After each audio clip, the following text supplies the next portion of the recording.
recent government shutdown, we all learned that there are 41 million Americans receiving SNAP.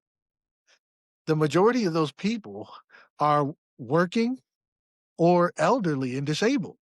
You know what I'm saying? So this country, there are so many people that is not really because they're bad people or because they're just idiots.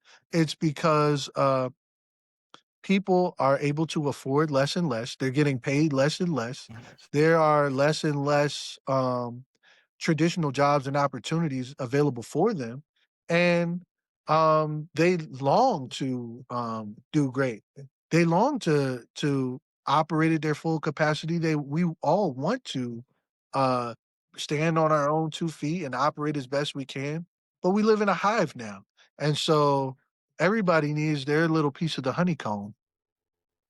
Yeah. If if people if people don't get anything else from you, what's the heart of your message? What's one thing that you want people to know, or however many things you want people to know and leave with? The most important thing I could say is that love is a universal force. Housing is a human right, and that this case is about challenging an executive order, but it's more about challenging an antiquated mindset, a philosophy that is not evil, but it's simply obsolete. It's past its time. It just is an attempt to make it work, to make the system work as we're all struggling to figure out how are we going to move forward as humans, as individuals. And that's what this is about approaching our country, our system, um, with a mindset where everyone has a chance to operate as their best selves.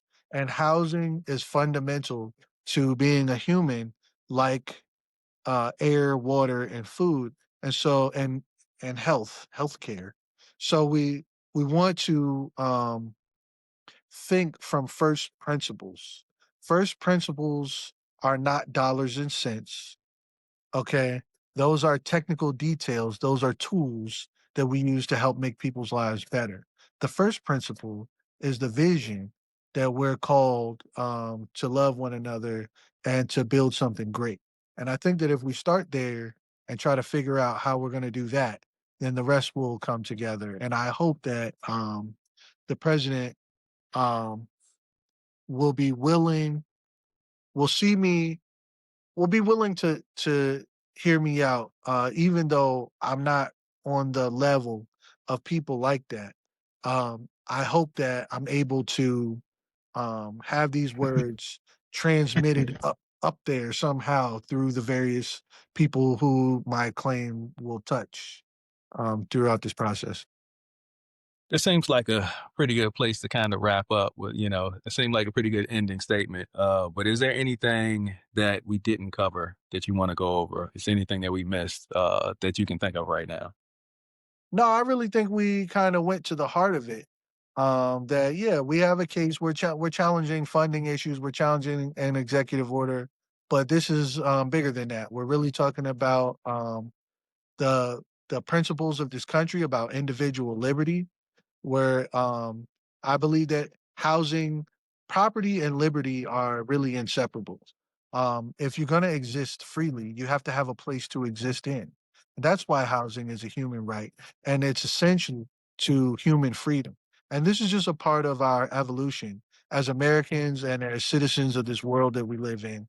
And I think we covered everything quite nicely. And I really appreciate you, Mike. You know, you're one of the best human beings that I know. I'm thankful that we Say did that this. camera. Yeah. uh, oh man, I forget what I was gonna say. Yeah, I forget. Yeah, yeah. Yeah, man, I appreciate you. Oh man, we can do this again. Absolutely. Yeah. Absolutely. All right, love you, man. Thank you, Mike. Love you too, bro. Yeah.